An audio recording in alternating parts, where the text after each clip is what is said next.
bonsoir, shalom, demeurez bénis dans vos maisons. Cette fois-ci, la question est, la foi chrétienne et l'obscurantisme?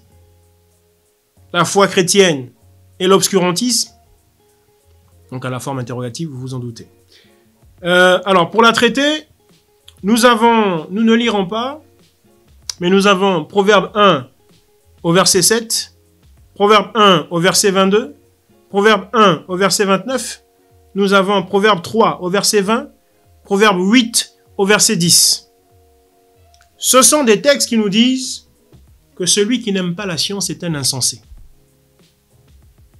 Celui qui n'aime pas la science est un insensé. Hein? En somme, hein, c'est pour résumer.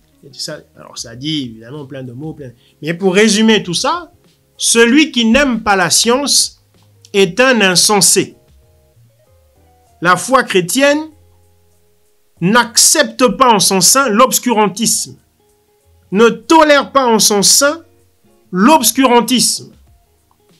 Hein? Ou par exemple, dans l'histoire de l'Église, lorsqu'on dit, il y a un qui fait une invention, qui invente la montre, on dit, oh, c'est satanique la montre, c'est satanique, faut pas faire la montre, c'est le diable. Il y a un qui fait l'imprimerie, oh, c'est satanique l'imprimerie, il faut pas faire l'imprimerie. Mais finalement, ils se sont servis de l'imprimerie plus tard pour imprimer les Bibles. Hein? Donc, faut faire attention à l'obscurantisme. Faut faire attention à cela.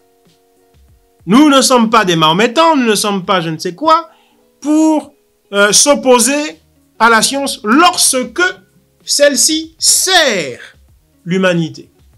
Parce que là encore, science sans conscience n'est que ruine de l'âme.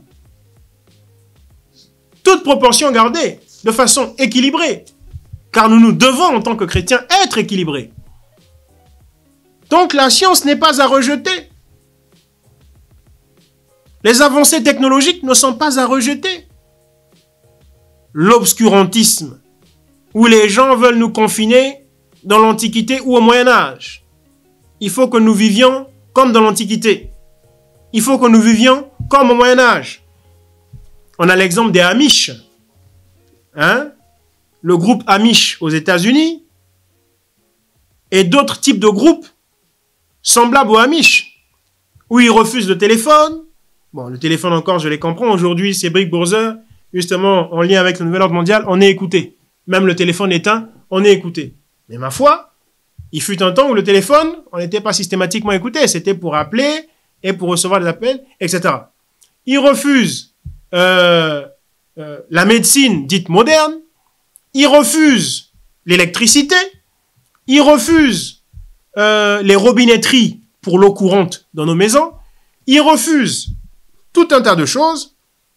Ils refusent les machines agricoles modernes, les tracteurs, les pelleteuses et j'en passe, hein, mécaniques ou électriques, excusez-moi. Donc, non, l'obscurantisme n'est pas pour la foi chrétienne.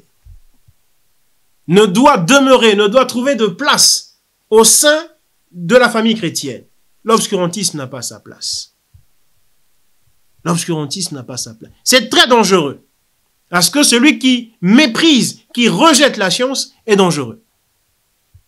Encore une fois, lorsqu'elle sert l'humanité, pas lorsqu'elle dessert l'humanité.